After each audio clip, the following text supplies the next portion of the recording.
ভয়ঙ্কর এই সিঁড়িগুলো পার করতে এখানকার বাসিন্দাদের প্রতিদিন 2 থেকে 4 ঘন্টা সময়ের প্রয়োজন হয়। কিন্তু সিয়ান প্রদেশের এই প্রত্যন্ত গ্রামের বাসিন্দাদের কাছে এই 800 মিটার খাড়া সিঁড়ি পার হওয়া যেন প্রতিদিনের রুটিন।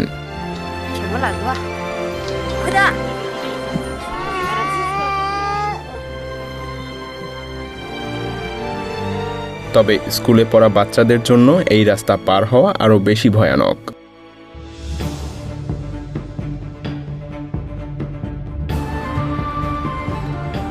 তাই তারা স্কুলের হোস্টেল থেকে শুধুমাত্র সাপ্তাহিক ছুটির দিনে নিজেদের বাড়ি যায়। তাদের মধ্যে কেউ কেউ আবার 2 সপ্তাহে শুধুমাত্র একবার বাড়ি যায়।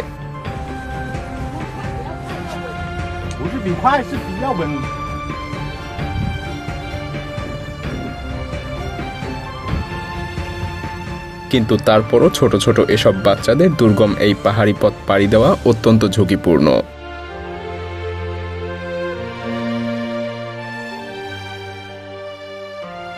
তবে এই পাহাড়ের চূড়ায় বসবাসকারী গ্রামবাসীদের জন্য এই সিঁড়ি বেয়ে উপরে ওঠানামা যেন খুবই স্বাভাবিক ব্যাপার, যদিও প্রতিটা ধাপে থাকে মৃত্যুর ফাঁদ।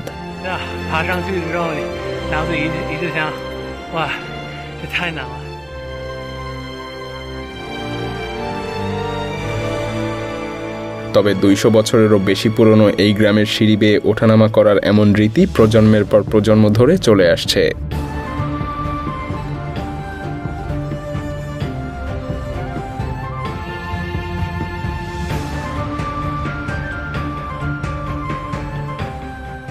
মাঝে মাঝে গ্রামবাসীদের তাদের সবচাইতে নিকটতম বাজারে কৃষিপণ্য বহন করার সময়ও এই ভয়ঙ্কর সিঁড়ি পার হতে হয়, আর এভাবেই তাদেরকে অনেকটা পথ পাড়ি দিতে হয়।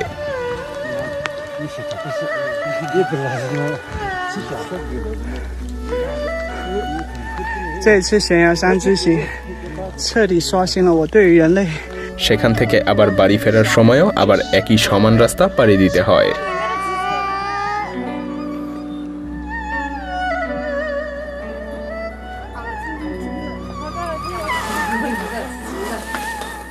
এই দুর্গম রাস্তা পার হতে তাদের প্রায় 2 থেকে 4 ঘন্টা পর্যন্ত সময় লাগে।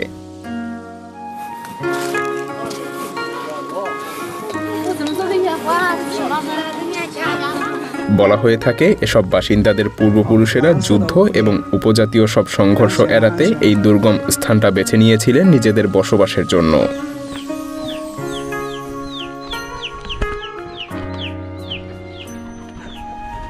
সেই সাথে তাদের পূর্বপুরুষদের অনেক সাহসিকতার সাথে এই দুর্গম জায়গাটাকে খুঁজে এরপর বসবাসের যোগ্য করে তুলতে হয়েছিল।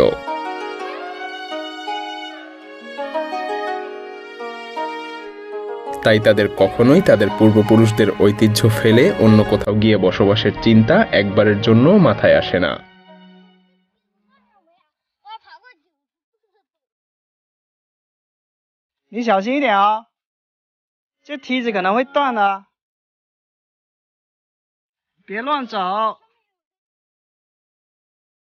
এই গ্রামের সাধারণ জনগণ গবাদি পশু পালন করে, সেই সাথে ভুট্টা এবং আলু চাষও করে।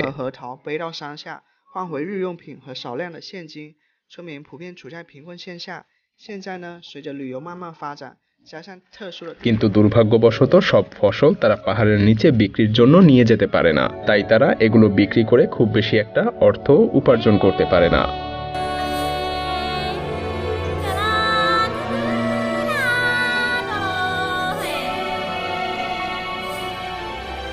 2016 সালের শুরুতে এই গ্রামের একটা দৃশ্য ইন্টারনেটে ছড়িয়ে পড়ে, আর তা হলো স্কুলের কিছু বাচ্চা বেতের সিঁড়ি বেয়ে একটা খারাপ পাহাড় ধরে নামছে। এটা দেখতে খুবই ভয়ানক ছিল, দেখেই যেন গা শিউরে ওঠে।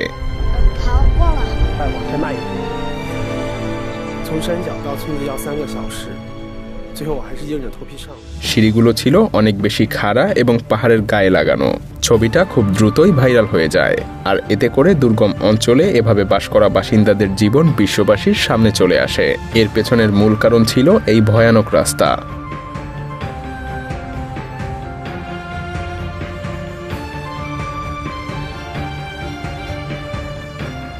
এই ঘটনার পর স্থানীয় সরকার তাদের তৈরি করা সাধারণ সিঁড়িগুলোর বদলে স্টিলের হ্যান্ডেলযুক্ত সিঁড়ি বসিয়ে দেয়, যাতে করে তারা আরও কম সময়ের মধ্যে যাতায়াত করতে পারে।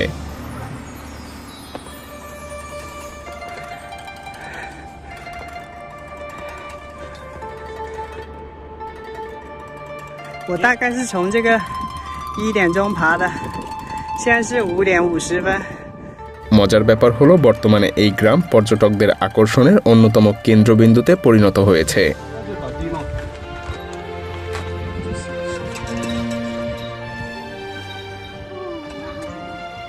এছাড়াও গ্রামবাসীদের পক্ষ থেকে জানানো হয়েছে পর্যটকদের সুবিধার জন্য এবং একটু ভালো জীবনযাপনের আশায় এখান থেকে 87টা পরিবার দূরে কোথাও চলে যেতে চায়।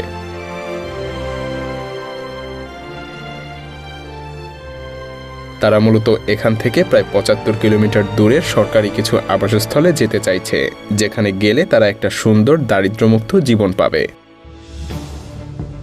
তবে গ্রামের সব বাসিন্দা কিন্তু এমনটা চায় না।